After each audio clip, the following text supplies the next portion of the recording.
तो ये जो कंजर्वेशन ऑफ मोमेंटम है उसके थ्योरी को समझने के लिए हम लोग वापस न्यूटन का जो सेकंड लॉ है वहाँ पर चलते हैं। तो by Newton's second law we can say that external force is equal to rate of change of momentum. अगर इनको वेक्टर फॉर्म में रखा जाए, जो फोर्स है इसको लिख सकते हैं F X I cap, F Y J cap और एफ जेड के कैप। जो मोमेंटम है इसको लिखेंगे P X I cap, P Y J cap, P Z K cap और इसका डिफरेंशिएशन। तो यह आएगा D P X by D T I cap plus D P Y by D T J cap plus D P Z by D T K cap. तो अगर left hand side और right hand side में जो components हैं अगर उनको compare करें bye comparing the components, we will get fx is equal to dpx by dt ये आएगा and fy is equal to dpy by dt ऐसा आएगा। और साथ में एफ जेड जो होगा ये होगा D P Z by D T. ठीक है, देख सकते हैं यहाँ से कि एफ एक्स इक्वल होगा D P X by D T के इक्वल, एफ वाई इक्वल होगा D P Y by D T के इक्वल और एफ जेड होगा D P Z by D T के इक्वल। ठीक है, तो ये इक्वेशन आ गया। अगर ऐसा कहा जाए कि जिस डायरेक्शन में फोर्स लगता है उसी डायरेक्शन में मोमेंटम चेंज होता है। अगर एक्स डायरेक्शन में फोर्स लगाएंगे तो एक्स डायरेक्शन का मोमेंटम चेंज करेगा, वाई डायरेक्शन में लगाएंगे तो वाई डायरेक्शन का मोमेंटम चेंज करेगा, जेड डायरेक्शन में फोर्स लगेगा तो जेड डायरेक्शन में मोमेंटम चेंज करेगा। ठीक है, अगर ऐसा हो कि if F X is equal to 0 then dpx by dt is also 0, that means px is equal to constant। कहने का मतलब ये हुआ कि अगर x डायरेक्शन में फोर्स 0 हुआ तो x डायरेक्शन में मोमेंटम कांस्टेंट रहेगा यानी कि कंजर्व रहेगा। ठीक है, तो उसी तरह से हम ये भी कह सकते हैं कि if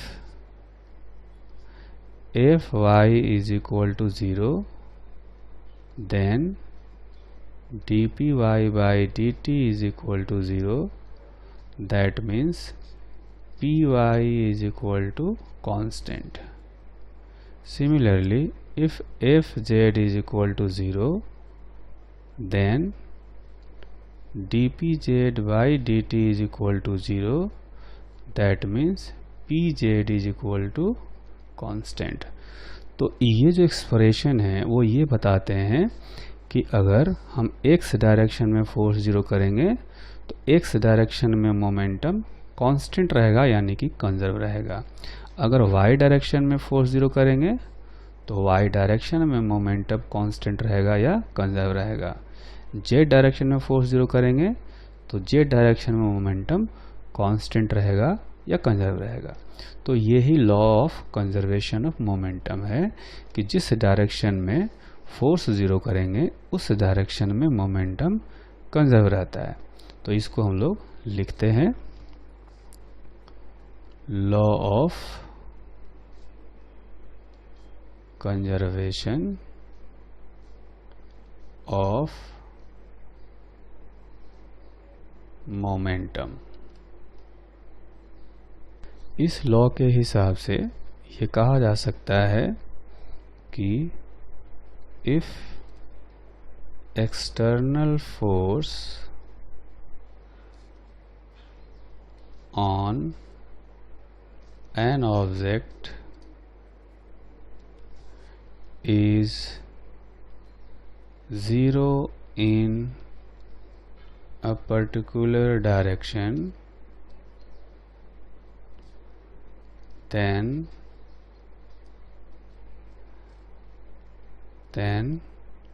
momentum of that object remains conserved in that direction। कहने का मतलब यह है कि जिस डायरेक्शन में फोर्स 0 होगा उस डायरेक्शन में मोमेंटम कंजर्व रहेगा। ठीक है, तो ये जो कॉन्सेप्ट है बहुत ही यूजफुल कॉन्सेप्ट है और ये बार बार यूज में आता है। ठीक है, तो अब इस कॉन्सेप्ट को यूज करते हुए हम लोग वो सारे क्वेश्चन कर सकते हैं अभी जो हमने थोड़ी देर पहले किए थे। ठीक है, जैसा कि देखेंगे ये क्वेश्चन था, इस क्वेश्चन को हमने किया था इम्पल्स मोमेंटम इक्वेशन से, है ना। अगर इसको मोमेंटम कंजर्वेशन से करना चाहें तो कर सकते हैं, क्योंकि mg जो एक्सटर्नल फोर्स है यहाँ पर mg का इफेक्ट नेग्लेजिबल होता है और यहाँ पर एक और फोर्स है टेंशन फोर्स। ये टेंशन फोर्स इंटरनल माना जाएगा अगर ये दोनों ब्लॉक को एक सिस्टम मान लिया जाए, है ना। आप देखेंगे यहाँ पर मैं फिगर बना रहा हूँ फिर से कि ये जो सिस्टम है कि एक ब्लॉक है यहाँ पर जिसका मास हमने रखा है कैपिटल M और एक का मास रखा है स्मॉल m। ठीक है, ये कैपिटल M है और ये है स्मॉल m। ठीक है, हमने क्या किया कि ये जो स्ट्रिंग था, ये स्ट्रिंग आप देखेंगे कि ऊपर जा रहा था और नीचे आ रहा था, इसको हमने सीधा कर दिया है। ठीक है, स्ट्रेट करके हम लोग देख रहे हैं, इसमें mg का इफेक्ट नेगलेक्ट कर रहे हैं। तो कोलिजन से जस्ट पहले देखेंगे कि ये जो ब्लॉक है इसकी वेलोसिटी है √2gh और किधर जा रहा है, नीचे की तरफ। तो इसको हम नीचे का जो डायरेक्शन है उसको इधर मान लेते हैं ऐसे। तो ये जो ब्लॉक है ये √2gh की वेलोसिटी से जा रहा है, ये है बिफोर स्ट्रिंग बिकम्स टाउट। ठीक है, इसकी वेलोसिटी 0 है, यहाँ भी 0 थी। ठीक, अच्छा अब हम लोग क्या करेंगे, फिर से इसी सिस्टम का फिगर बनाएंगे। वो कब का, जब स्ट्रिंग जस्ट टाइट हुआ होगा, जस्ट टाइट होने के बाद। तो उस इंस्टेंट पर आप देखेंगे कि ये दोनों ही कॉमन वेलोसिटी से चल रहे होंगे। हमने फिर से इस स्ट्रिंग को स्ट्रेट कर दिया, बस क्वेश्चन को सिंपल दिखने के लिए, आसान दिखने के लिए, है ना। ऐसा स्ट्रेट करने से हमें दिखता है कि जो टेंशन फोर्स है ये इंटरनल फोर्स है ना। इस पर टेंशन फोर्स देखेंगे कि इधर लग रहा है यहाँ पर, और इस पर टेंशन फोर्स इधर लग रहा है। ठीक है, यहाँ पर टेंशन फोर्स इसमें इधर लगेगा, यहाँ पर इधर लगेगा। अब क्या है, दोनों एक ही डायरेक्शन में v वेलोसिटी से चल रहे हैं, है ना। एक ही डायरेक्शन में सीधा करके देखें तो यहाँ पर देखेंगे तो ये ऊपर जा रहा है, ये नीचे जा रहा है v से, लेकिन सीधा करके देखें तो दोनों एक ही तरफ जा रहे हैं, है ना। ये इधर जा रहा है, ये भी घूम करके ऐसा कहें कि इधर ही आएगा। तो इस तरह से ये दोनों block finally v velocity acquire कर लेते हैं और कोलिजन से पहले इसकी वेलोसिटी √2gh है। तो मोमेंटम कंजर्वेशन से देखेंगे कि कोलिजन से पहले इनका मोमेंटम कितना था। तो कोलिजन से पहले इसका मोमेंटम था 0, है ना। लिखेंगे यहाँ पर कोलिजन से पहले, इसको हम लोग रेड कलर से लिख लेते हैं, है ना। और थोड़ा सा जगह बनाते हैं यहाँ पर, ताकि हम लोग इनको आसानी से लिख सकें। तो इसको ऐसा करेंगे, देखेंगे कि कंजर्वेशन ऑफ मोमेंटम से हम लोग क्या करते हैं, इनिशियल मोमेंटम और फाइनल मोमेंटम को इक्वेट करते हैं। इनिशियल का मतलब हुआ कि स्ट्रिंग टाइट होने से पहले, और फाइनल का मतलब जस्ट टाइट होने के बाद। ये जो dt इंटरवल हमने लिया था उस ड्यूरेशन के जस्ट पहले और जस्ट बाद में। तो इनिशियल मोमेंटम लिखेंगे सिर्फ इसके पास है, और वो होगा m/√2gh, mass into velocity, initial हो गया। फाइनली इस सिस्टम का हम लोग मोमेंटम कन्वर्शन लगा रहे हैं, तो इसका मोमेंटम 0 और इसका मोमेंटम इतना। तो जस्ट टाइट होने से पहले टोटल मोमेंटम इतना था, और जस्ट टाइट होने के बाद दोनों के पास वेलोसिटी आ गया, एक के पास m/v मोमेंटम और दूसरे के पास स्मॉल m/v। तो यहाँ से आप v का वैल्यू निकालेंगे, तो यह आएगा m/√2gh divided by m plus m, है ना। इसमें से ये रिलेशन आ गया, और ये रिलेशन एग्जैक्टली उतना ही है जितना हमने यहाँ पर सोल्व करके निकाला था। ठीक है, तो देखेंगे कि यहाँ पर हमने इम्पल्स मोमेंटम इक्वेशन लगाया था और यहाँ पर मोमेंटम कंजर्वेशन लगाया। अगर दोनों को मिलाकर एक सिस्टम मान लेते हैं तो एक टेंशन फोर्स इंटरनल हो जाएगा, एक्सटर्नल फोर्स 0 हो जाएगा, mg जो है उसको निगलेक्ट कर रहे हैं हम लोग, है ना। तो मोमेंटम कंजर्वेशन अप्लाई कर सकते हैं। ठीक है, इसी तरह से एक दूसरा क्वेश्चन हमने किया था ये वाला। इस क्वेश्चन में भी स्ट्रिंग को सीधा करके देखें तो ये तीनों पार्टिकल का जो सिस्टम है उसके लिए जो टेंशन फोर्स है वो इंटरनल हो जाएगा, है ना। तो हम लोग फिगर को बनाते हैं। यहाँ पर फिगर में ये है कि एक ब्लॉक है और फिर एक पैन है और उसके अंदर एक बॉल है ना। तो इन तीनों का मास इक्वल दिया हुआ है क्वेश्चन में, इसका मास vm है और ये u वेलोसिटी से जा रहा है जैसा कि इसमें दिखाया गया है। ठीक है, u वेलोसिटी से जा रहा है। हमने इस स्ट्रिंग को सीधा कर दिया और हॉरिजॉन्टल कर दिया है। तो ये हो गया जो केस दिखाया हमने, ये हो गया बिफोर कोलिजन। आप देखेंगे कोलिजन से पहले सिर्फ ये छोटा सा जो पार्टिकल था, जो बॉल था, वो चल रहा था, ये ब्लॉक नहीं चल रहा था, ये पैन नहीं चल रहा था। तो इसकी वेलोसिटी 0, पैन की वेलोसिटी 0 और इस बॉल की वेलोसिटी u। ठीक, उसके बाद कोलिजन के बाद अगर इसी डायग्राम को बनाएं ये वाले को, तो देखेंगे कि इसमें एक ब्लॉक है, एक पैन है और साथ में एक बॉल है। अब फाइनली क्या है कि तीनों के तीनों v वेलोसिटी से चल रहे हैं। ठीक है, तीनों का मास इक्वल दिया गया है। तो इस केस में भी हम लोग मोमेंटम कंजर्वेशन अप्लाई कर सकते हैं। ठीक है, कैसे अप्लाई करेंगे, क्योंकि जो टेंशन फोर्स है यहाँ पर उसको हम लोग मान लेंगे इंटरनल, अगर तीनों ऑब्जेक्ट को मिला करके एक सिस्टम माना जाए तो। ठीक है, तो इस तरह से हम लोग मोमेंटम कंजर्वेशन अप्लाई करते हैं।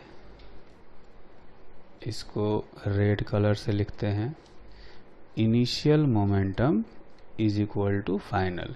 इनिशियल का मतलब कोलिजन से जस्ट पहले और फाइनल मतलब कोलिजन के जस्ट बाद।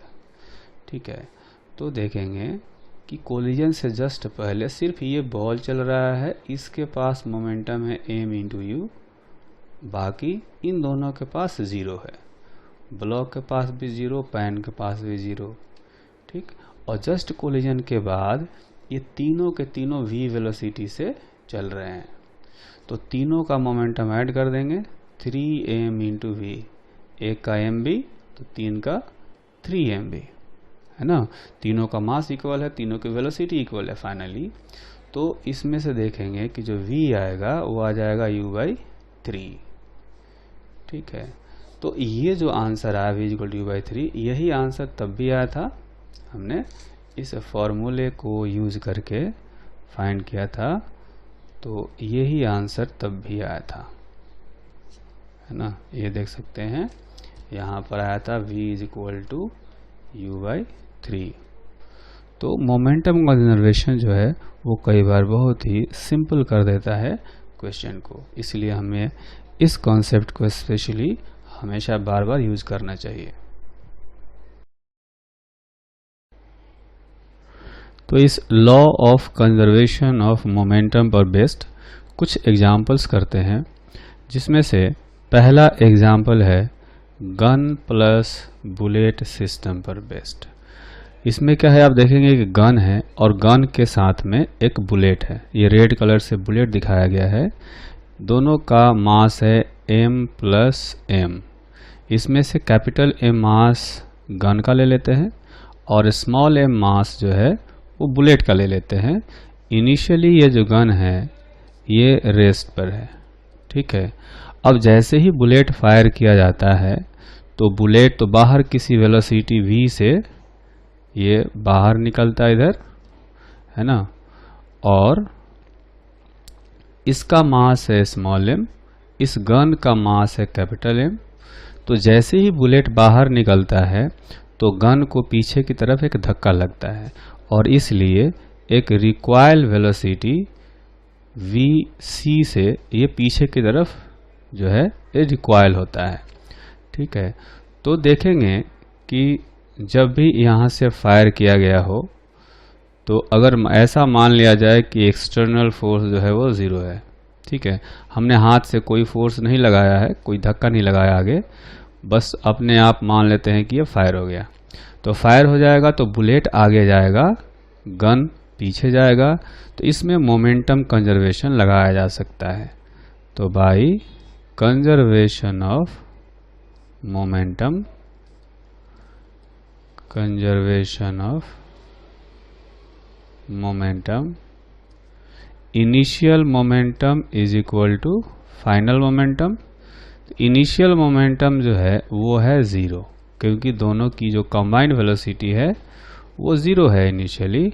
और फाइनली देखेंगे कि बुलेट किसी वेलोसिटी v से जा रहा है तो गन को पीछे की तरफ एक रिक्वायर्ड वेलोसिटी मिलेगा vc।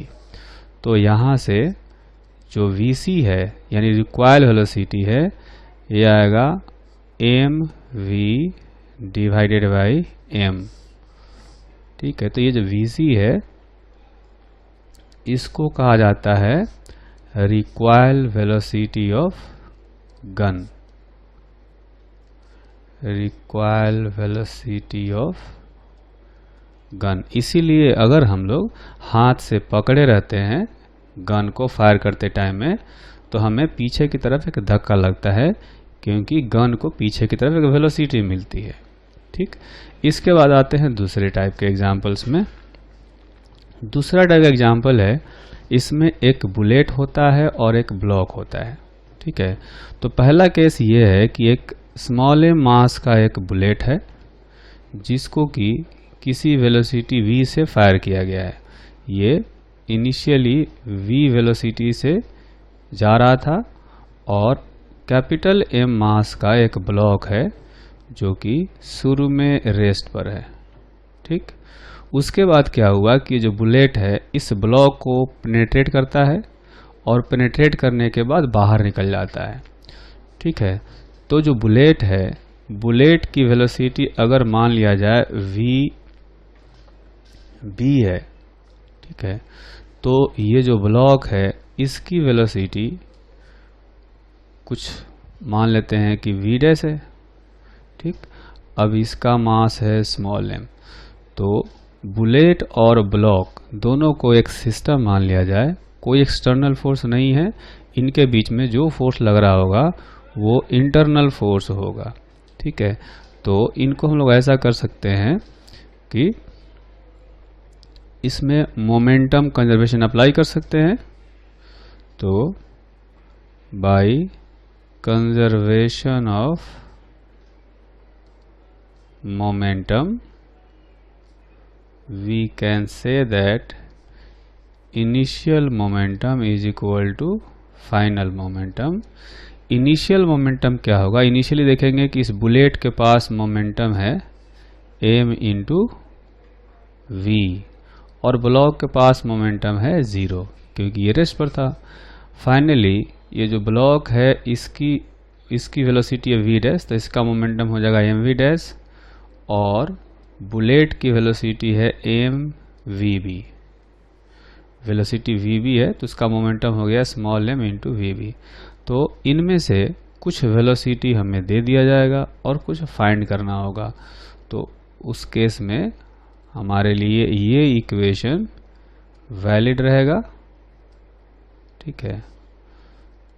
तो इसमें से v क्या है, बुलेट की इनिशियल वेलोसिटी जिस वेलोसिटी से कोलाइड किया था, और कोलिजन के बाद ब्लॉक को पेनिट्रेट करने के बाद जब बाहर निकलेगा तो इसकी वेलोसिटी हो गई vv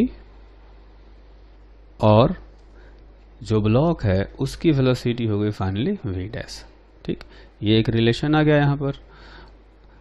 दूसरा केस जो होता है बुलेट ब्लॉक सिस्टम में, इसमें ये है, आप देखेंगे कि रेड कलर से यहाँ पर एक बुलेट बनाया गया है।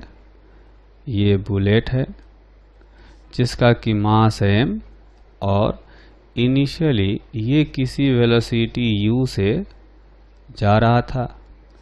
एक ब्लॉक है जिसका मास है कैपिटल M, ये इनिशियली रेस्ट पर है, ठीक। जो बुलेट है ये ब्लॉक को पेनिट्रेट करता है और पेनिट्रेट करने के बाद उसके अंदर ही रह जाता है। तो दोनों किसी कॉमन वेलोसिटी v से फाइनली ट्रेवल कर रहे होंगे। तो इसमें अगर मोमेंटम कंजर्वेशन लगाया जाए तो initial momentum is equal to final momentum. Initial momentum लिखेंगे तो सिर्फ बुलेट का लिखेंगे, इसका मास m और वेलोसिटी u, ठीक है, और ब्लॉक का 0। ब्लॉक रेस्ट पर था तो उसका मोमेंटम 0। फाइनली क्या है, ये दोनों ब्लॉक और बुलेट दोनों एक साथ में चल रहे हैं तो दोनों का कंबाइंड मोमेंटम हो जाएगा m plus m into V. तो फाइनली इनका कंबाइंड वेलोसिटी निकालना हो तो हम लोग लिखेंगे mu divided by m plus m। तो इस कंबाइंड वेलोसिटी के साथ में ये दोनों चलते रहेंगे, ठीक। बुलेट ब्लॉक सिस्टम में जो थर्ड केस बनता है उसमें आप देखेंगे कि एक ब्लॉक है जिसका कि मास है m, इसको एक वर्टिकल स्ट्रिंग से जो है लटकाया गया है। साथ में एक बुलेट है जिसका मास है स्मॉल m और ये u वेलोसिटी से जा रहा है, ठीक है। ये बुलेट इस ब्लॉक में पेनिट्रेट करता है और पेनिट्रेट करने के बाद इसके अंदर ही ये रह जाता है, ठीक है। तो स्ट्रिंग जब वर्टिकल है उसी इंस्टेंट पर ये कॉमन वेलोसिटी v एक्वायर करते हैं। फिर उसके बाद ये दोनों सर्कुलर पाथ को फॉलो करते हुए यहाँ से h हाइट ऊपर तक ये चले जाते हैं। तो इस क्वेश्चन में हमें इसी h की वैल्यू फाइंड करनी होती है। तो इसके लिए हम लोग क्या करेंगे कि पहले हॉरिजॉन्टल डायरेक्शन में मोमेंटम कंजर्वेशन लगाएंगे, ठीक है। अगर बुलेट और इस ब्लॉक की बात करें, दोनों को एक सिस्टम मान लेते हैं तो हॉरिजॉन्टल डायरेक्शन में कोई भी एक्सटर्नल फोर्स नहीं है, और एक्सटर्नल फोर्स नहीं है तो मोमेंटम कंजर्वेशन अप्लाई कर सकते हैं by conservation of momentum in horizontal direction, ठीक। तो हॉरिजॉन्टल डायरेक्शन में हम लोग मोमेंटम लिखेंगे बुलेट का फिर ब्लॉक का, ठीक है। तो initial momentum is equal to final momentum होना चाहिए। तो इनिशियल मोमेंटम लिखेंगे पहले इस बुलेट का जो आएगा m इंटू यू और ब्लॉक का आएगा 0 क्योंकि ये रेस्ट पर था। फिर जब ये दोनों कॉमन वेलोसिटी एक्वायर कर लेंगे तो दोनों का कंबाइंड मोमेंटम लिखेंगे m plus m into V. तो यहाँ से v की वैल्यू आ जाएगी mu divided by m plus m, ठीक। उसके बाद इस h का वैल्यू फाइंड करने के लिए हमें वर्क एनर्जी थ्योरम अप्लाई करना चाहिए। देखेंगे कि जब ये सिस्टम जो है बुलेट ब्लॉक सिस्टम का यहाँ से चल करके इस हाइट पर जब जाएगा तो उसमें ग्रेविटेशनल फोर्स वर्क करेगा, है ना। तो हम लोग वर्क एनर्जी थ्योरम या एनर्जी कंजर्वेशन अप्लाई कर सकते हैं। तो इनमें से हम लोग वर्क एनर्जी थ्योरम अप्लाई करेंगे बाय वर्क एनर्जी थ्योरम। तो देखेंगे कि यहाँ से यहाँ जाने में ग्रेविटी नेगेटिव वर्क करेगा, total mass m plus m है इंटू जी इंटू एच, और कोई फोर्स वर्क नहीं करेगा। इसमें जो टेंशन फोर्स है वो हमेशा ही वेलोसिटी के परपेंडिकुलर है, सर्कुलर मोशन टाइप्स, इसलिए टेंशन का कोई वर्क डन नहीं आएगा। तो वर्क डन में क्या होगा, वर्क एनर्जी थ्योरम में क्या करेंगे कि total work done is equal to change in kinetic energy. तो फाइनल काइनेटिक एनर्जी 0 रखेंगे, यहाँ पर काइनेटिक एनर्जी 0 हो जाएगा, और इनिशियल जो यहाँ पर है उसको लिखेंगे half m plus m into V square. तो यहाँ से देखेंगे कि m प्लस m ये और m प्लस m ये कैंसिल हो गया, तो h का वैल्यू आ गया वी स्क्वायर बाई 2g। ठीक है, अब v का वैल्यू इसमें से इसमें रख देंगे तो h का वैल्यू भी आ जाएगा। तो इस तरह से h का जो वैल्यू है वो कुछ इस तरह से आएगा, m square u square by 2g into m plus m का होल स्क्वायर। तो h की वैल्यू इतनी आ गई। ठीक है, अब हम लोग क्या करेंगे कि नेक्स्ट एग्जाम्पल करते हैं। इस एग्जाम्पल में आप देखेंगे कि एक फ्लैट कार है, इस कार पर एक आदमी बैठा हुआ है। ठीक है, a man is standing on a flat car. If man starts moving with velocity v, then find recoil velocity। Recoil velocity होता है जब कोई ऑब्जेक्ट पीछे की तरफ मुड़ता है, पीछे की तरफ उसको धक्का लगता है और वेलोसिटी मिलती है, तो उसको हम लोग रिक्वायल वेलोसिटी कहते हैं। तो जब आदमी आगे चलेगा तो इस कार को पीछे की तरफ एक धक्का मिलेगा, है ना। तो हमें क्या करना है, find recoil velocity of car. ये मानना है कि यहाँ पर सारा सरफेस जो है ये स्मूथ सरफेस है, तो नीचे से कोई फ्रिक्शनल फोर्स नहीं है। तो ये अपना एग्जाम्पल है और इसको हमें सोल्व करना है। अभी इनका जो मास है, इसका मास m फ्लैट कार का, और आदमी का मास स्मॉल m, कैपिटल मास इसका मास स्मॉल m, और ये जो है आदमी v वेलोसिटी से चलना शुरू करता है। तो यहाँ पर जो वेलोसिटी v है उसके लिए हमें रेफरेंस फ्रेम के बारे में नहीं बताया गया कि किसके फ्रेम में दिया है, तो हम लोग ये मानेंगे ग्राउंड फ्रेम में दिया हुआ है। ठीक है, तो चूंकि फ्रिक्शन फोर्स है नहीं, तो हॉरिजॉन्टल डायरेक्शन में सिस्टम का मोमेंटम कंजर्वेशन अप्लाई कर सकते हैं। मैन प्लस फ्लैट कार, इस सिस्टम के लिए मोमेंटम कंजर्वेशन लगा सकते हैं। ठीक है, तो कंजर्वेशन ऑफ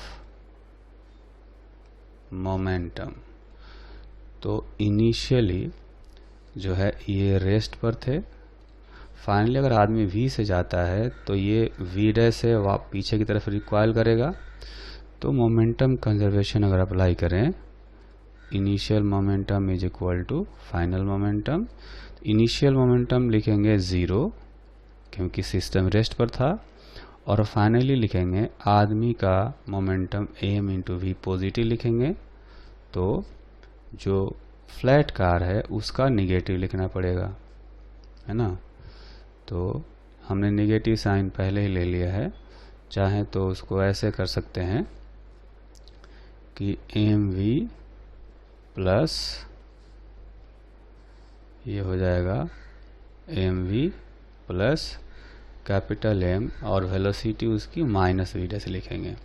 और ये अगर ज़ीरो हुआ तो v डैश की जो वैल्यू आएगी वो आएगी mv बाई कैपिटल M।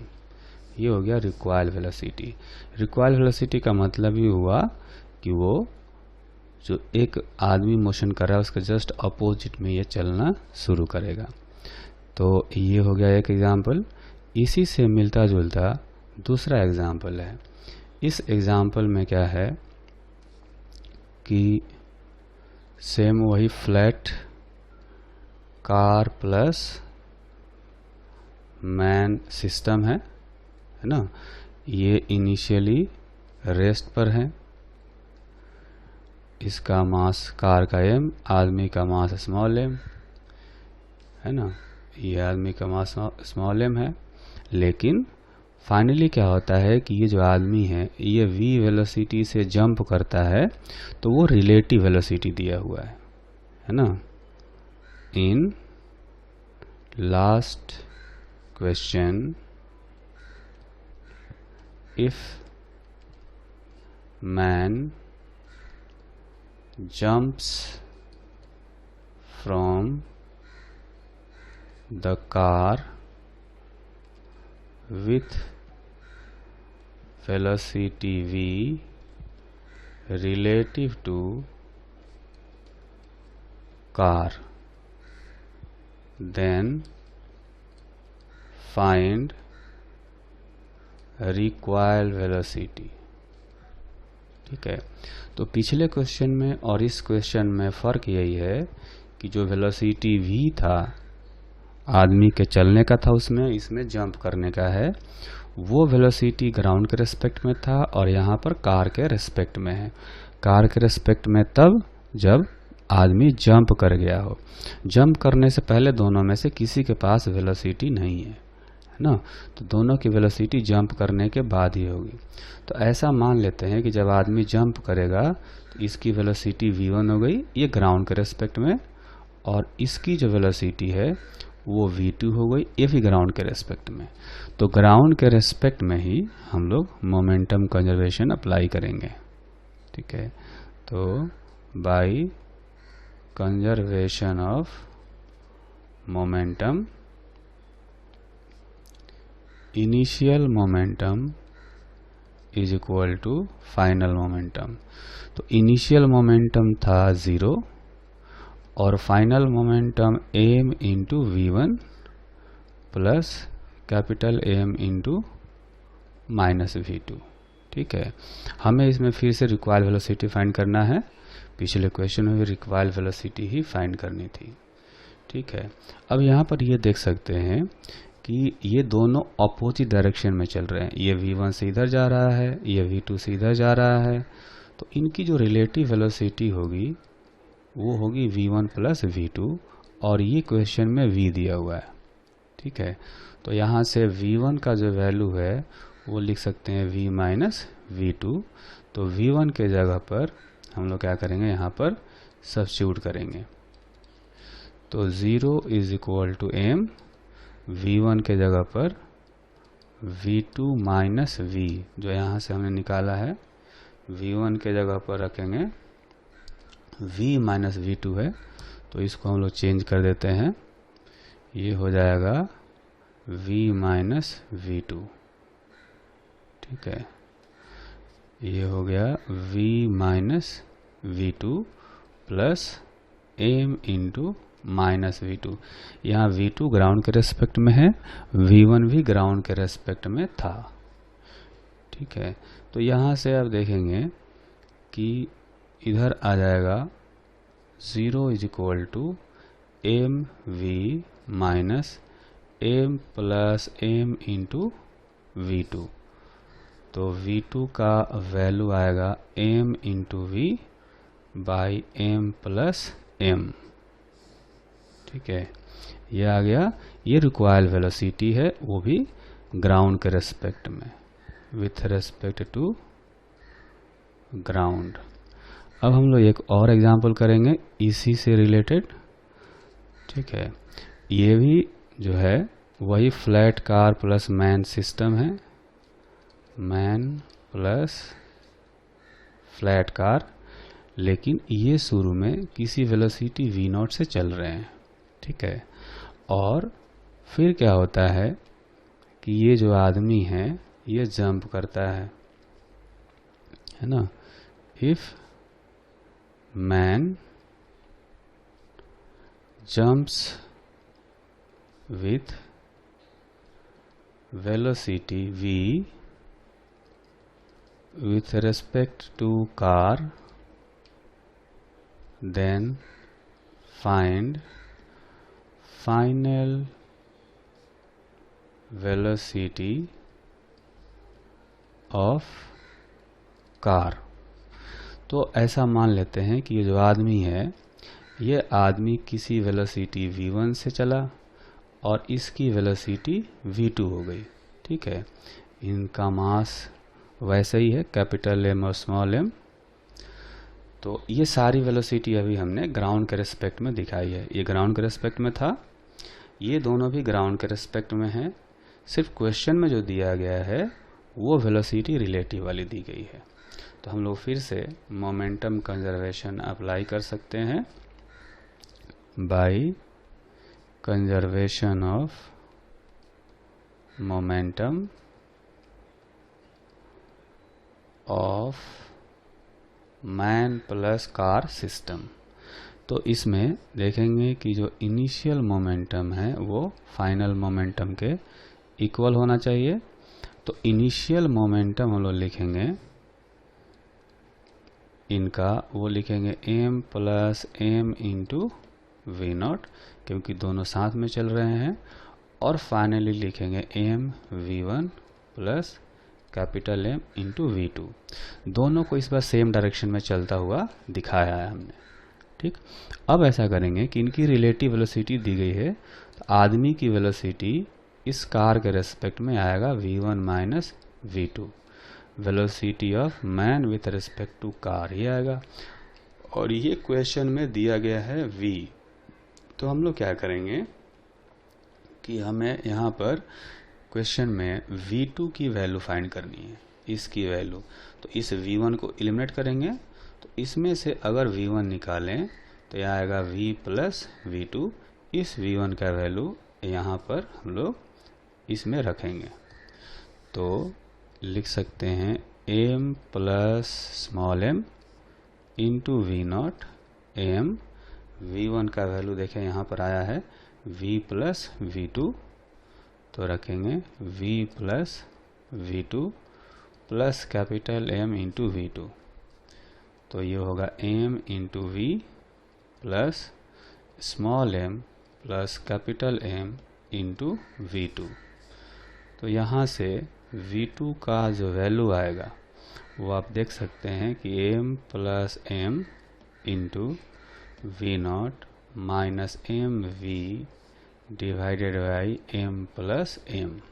तो ये वेलोसिटी आ गई फाइनली जो फ्लैट कार है उसकी, और वो भी आई है ग्राउंड के रेस्पेक्ट में। तो इस क्वेश्चन में ये दो क्वेश्चन जो किए हमने लास्ट वाले, इनसे हमने ये सीखा कि जब भी मोमेंटम कंजर्वेशन अप्लाई करें तो पहले हम लोग ये ग्राउंड के रेस्पेक्ट में ही इनकी सबकी वेलोसिटी लेंगे।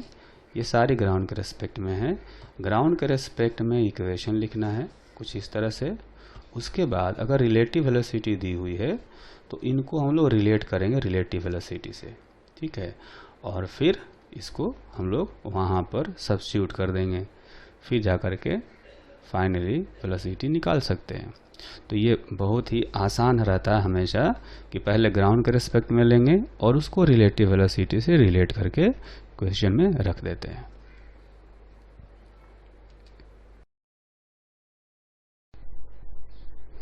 अब हम लोग मोमेंटम कंजर्वेशन से रिलेटेड कुछ इम्पॉर्टेंट कंक्लूजन सीखेंगे जो कि कई सारे क्वेश्चंस को सोल्व करने में हेल्प करता है। तो इनमें से पहला कंक्लूजन ये है कि अगर किसी सिस्टम का सेंटर ऑफ मास रेस्ट पर हो कोई सिस्टम रुका हुआ है और एक्सटर्नल फोर्स 0 हो तो सेंटर ऑफ मास रेस्ट पर बना रहेगा अगर उसके कई सारे पार्टिकल्स चलना शुरू कर देंगे तब भी। तो इसको हम लोग ऐसे लिखेंगे कि if centre of mass of system of particles is at rest and external force on the system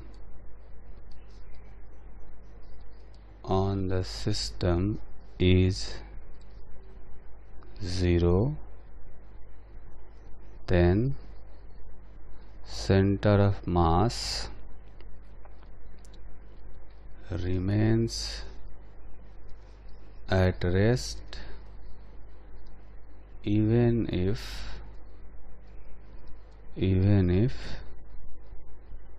some particles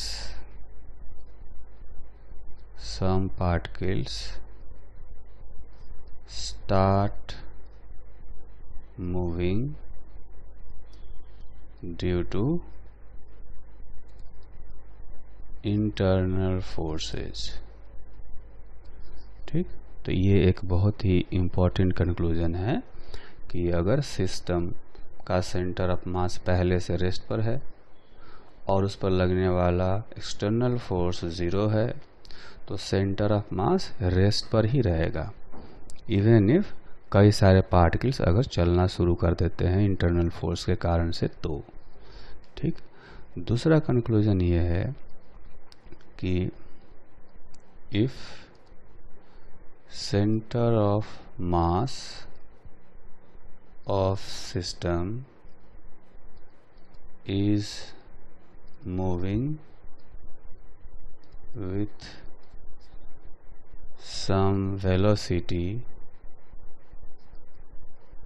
and external force is 0 on the system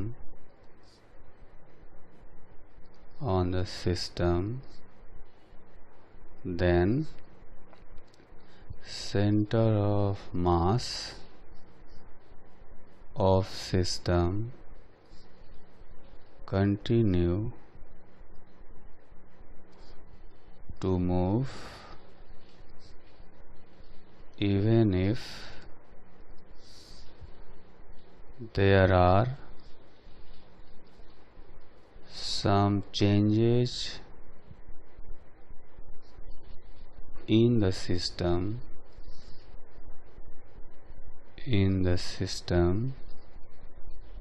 due to internal forces।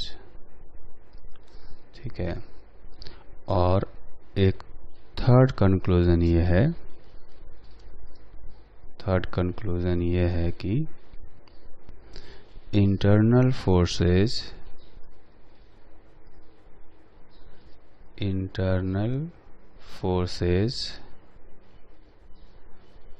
cannot change the momentum of system, but it can change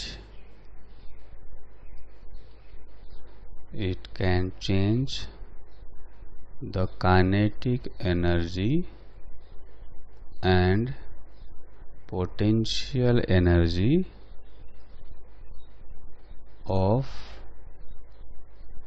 the system। ठीक है, तो पहले दोनों points जो हैं तो momentum conservation से आ गए कि अगर कोई एक्सटर्नल फोर्स नहीं है तो सेंटर ऑफ मास रेस्ट पर है तो रेस्ट पर रहना चाहिए।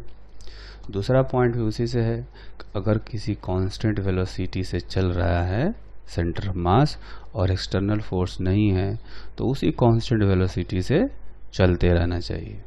ठीक है, यहाँ पर लिखेंगे centre of mass of system continue to move with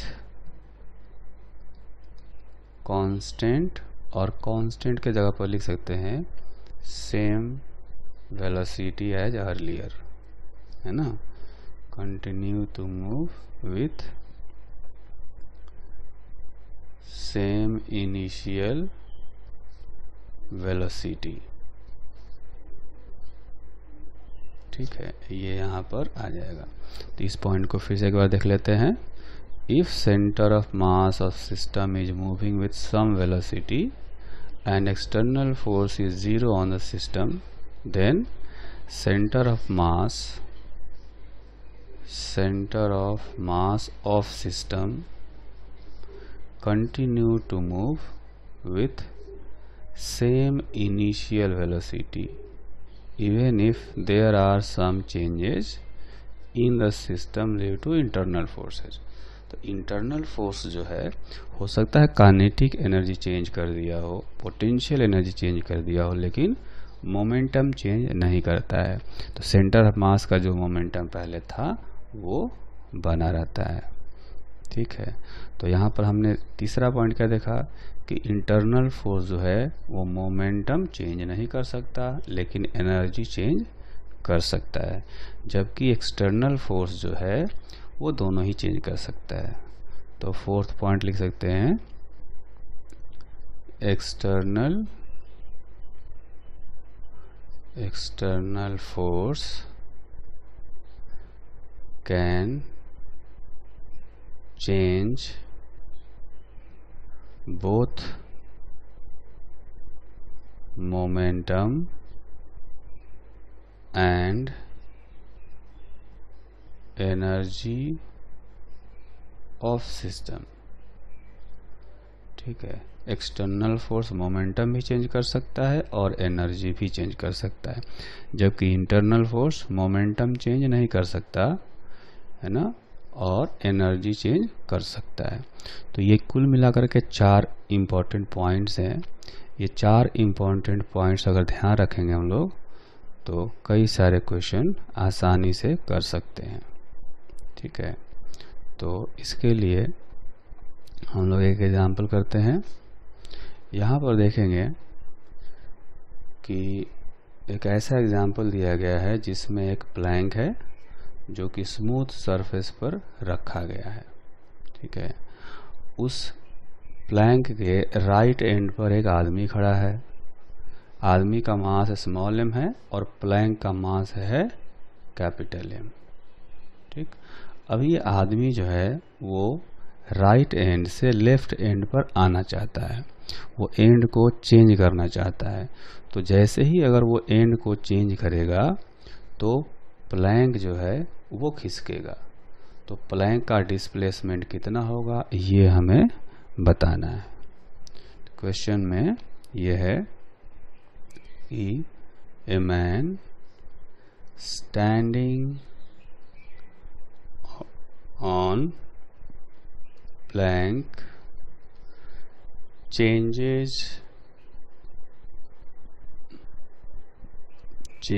the end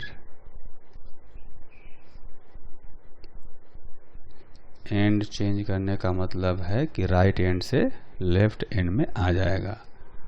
then find displacement